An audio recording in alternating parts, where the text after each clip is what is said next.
Ankleshwar national highway પરથી નશાના કારોબારનો પર્દાફાશ। CID ક્રાઇમે ચરસ ગાંજા સાથે 2 શખ્સોને દબોચ્યા।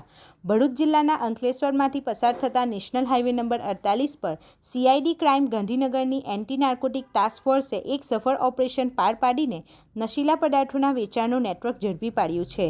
ગાંધીનગર એન્ટી નાર્કોટિક ટાસ્ક ફોર્સના પીએસઆઈ વીકે ગરાસિયા અને તેમની ટીમ જ્યારે ભરૂચ વિસ્તારમાં પેટ્રોલિંગમાં હતી ત્યારે તેમને ચોક્કસ બાતમી મળી હતી કે કેટલાક ઈસમો બાઇક પર ગાંજો, ચરસ અને એમડી ડ્રગ્સ જેવા ઘાતક માદક પદાર્થોની હેરફેર કરી રહ્યા છે અને તેનું ગેરકાયદેસર વેચાણ કરવાના ફિરાકમાં છે।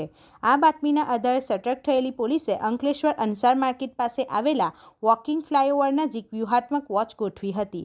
આ દરમિયાન વાલિયા ચોકડી તરફથી એક બાઇક પર 3 શંકાસ્પદ ઈસમો બેગ સાથે આવતા જણાયા હતા। પોલીસે તેમને અટકાવવાનો પ્રયાસ કરતા જ મધરાત્રે ફિલ્મી દ્રશ્યો સર્જાયા હતા, જેમાં એક ઈસમ ચાલુ બાઇકે કૂદીને અંધારાનો લાભ લઈ નાસી છૂટવામાં સફળ રહ્યો હતો। જોકે પોલીસે સતર્કતા દાખવીને સ્થળ પરથી માંગરોળના કોઠવા ગામના રહેવાસી તોસીફ મુસ્તાક શેખ અને મહેન્દ્ર મુકેશ વસાવા નામના 2 શખ્સોને કોર્દન કરીને ઝડપી લીધા હતા। પોલીસ દ્વારા હાથ ધરવામાં આવેલી સઘન તપાસ દરમિયાન પકડાયેલા આરોપીઓ પાસેથી 973 ગ્રામ ગાંજો અને 195 ગ્રામ ચરસનો જથ્થો મળી આવ્યો હતો। આ ઉપરાંત ગુનામાં વપરાયેલી મોટરસાયકલ અને 2 મોબાઈલ ફોન સહિત કુલ રૂપિયા 1.37 લાખનો મુદ્દામાલ જપ્ત કરવામાં આવ્યો છે।